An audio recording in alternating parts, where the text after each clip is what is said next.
1971년 드러커는 뉴욕 유니버시티를 떠나서 캘리포니아에 있는 클레먼트 그래듀에이트 유니버시티로 옮기게 됩니다. 거기서 EMBA 과정, 낮에는 일하고 밤에 MBA를 공부하는 EMBA 프로그램을 개척하고 동시에 드러커의 이름을 딴 경영대학원이 1987년으로 기억하고 있습니다. 경영대학원 이름을 세우게 되고 또 드러커 이름을 딴 인스티튜트가 세워지는 것을 보게 됩니다.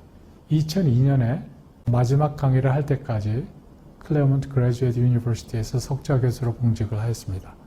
특히 1974년 발간한 Management, Tasks, Responsibilities, Practices 라고 하는 책은 1954년에 발간한 Practice of Management를 발간한 이래 드러커가 경영을 발견하고 그 practices를 구체화시키는 노력을 완성한 그런 결정판이라고 할 수 있습니다.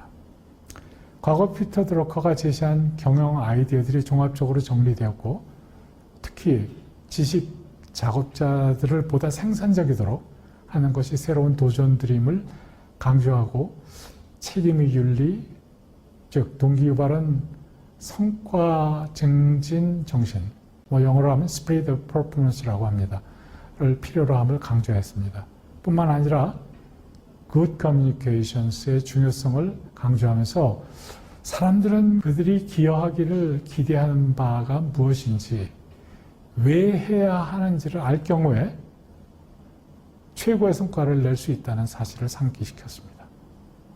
이 기간 중에 제이크 웰치가 1980년에 지휘회장이 되면서 드러커와 전화통화한 일화가 많이 인구에 회자되고 있습니다. 선택과 집중의 지혜를 얻은 일화는 드러커식 컨설팅의 어떤 대표적인 사례로 아직까지도 얘기되고 있습니다.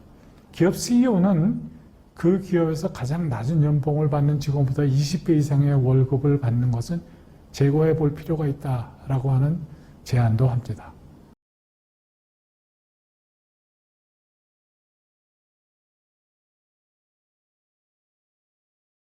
피터 드러커는 휴먼 리소스라는 용어를 처음으로 사용했습니다. 사람이 가장 소중한 자산임을 강조하기 위해서 쓴 용어입니다. 그래서 인간도 투자하여 개발하고 생산성을 높이는 그러한 자원으로 존중되어야 된다라고 하는 얘기를 강조하기 위해서 휴먼 리소스라는 용어를 도입을 하게 된다. 이 자원의 생산성을 높이는 것이 경영자, 관리자의 주된 임무임을 재확인한 것입니다. 사람들은 기계와 달리 부품을 갈아가며 사용할 수 있는 자원이 아니라 그들의 강점을 파악하여 개발하고 약점을 제고 또는 별로 중요하지 않게 하는 노력을 지속적으로 기울여야 한다는 것을 상기시키는 것입니다.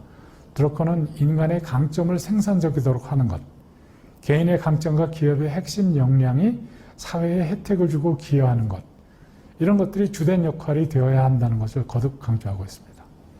따라서 경영 관리자는 부하 직원들을 교육시켜야 하고 이는 어느 누구도 대신할 수 없는 것이라는 것, 또 경영은 프랙티스이어서 경험을 통한 학습이 매우 중요하다.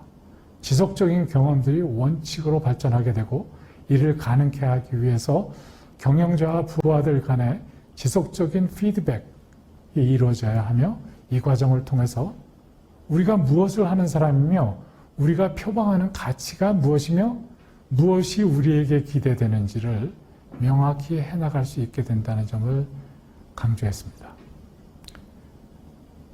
1974년에 발간된 매니지먼트라고 하는 책 이후에 2008년도 마르시엘로 교수가 수정판을 내놓긴 했습니다만 드러커는 더 이상 경영에 관한 종합적 저서를 내놓지는 않았습니다.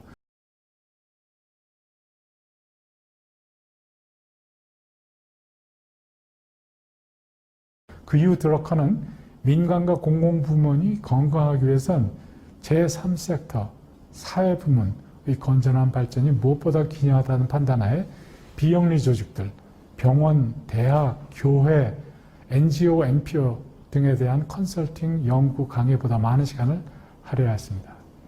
특히 1980년, 90년대 레이건 시대 자본주의에서 국가와 기업이 뭔가 할 일을 제대로 못한다는 그런 갭을 발견하고 이 갭을 메워줄 섹터가 바로 제3섹터 기관들의 역할이다라고 생각을 했던 것입니다. 자선, 사회복지, 보건진료, 교회 부문 등에서 여러 가지 사회 부문의 어떤 활동들이 실행되도록 할 방안들을 강구하기 시작했습니다. 이를 지원하기 위해서 1990년대 피터 드러커 파운데이션 for Non-Profit Management가 설립되었고 2003년 드러커의 이름을 띄어내고 드러커의 철학과 정신은 이어가지만 드러커의 이름은 띄어내고 기관 명칭을 리더 투 리더로 이제 바꾸는 그러한 전환을 하게 됩니다. 걸스카우트, 구세군, 적십자사, 일부 대형 교회들 이러한 것을 대상으로 기업 경영의 원리를 이러한 비영리 조직, 비정부 조직에 적용해서 효과적인 관리를 도모해 나가도록 컨설팅과 육성에 보다 많은 시간을 할애하게 되었습니다. 20세기 전반 가장 큰 사회 발전이 경영과 대기업의 부상이라고 한다면 20세기 후반의 가장 큰 발전은 대형 교회다라고 말씀하실 정도로 피터 드러커는 교회를 비롯해서 제3섹터의 발전에 상당히 심혈을 기울였습니다.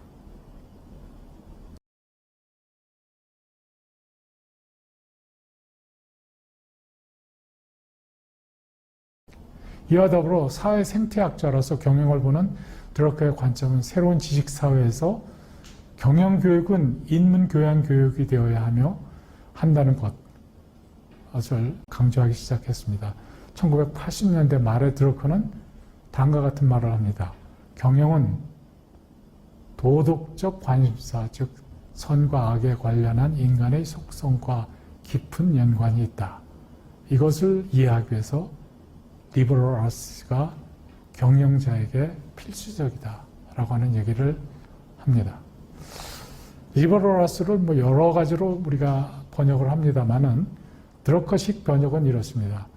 리버럴과 아트가 합성된 용어로 리버럴은 지식 또 자기 자신에 관한 인식, 지혜, 리더십 등을 다루는 것이고 또 이들을 실제로 적용하는 데 관심이 있어서 아트라고 하는 표현을 씁니다. 그래서 리버럴 아트는 다양한 방면의 지식, 지혜, 통찰들을 섭렵해서 이것을 액션으로 옮겨서 성과, 효과를 내는 그러한 것이 바로 리버럴 아트다라고 하는 것입니다.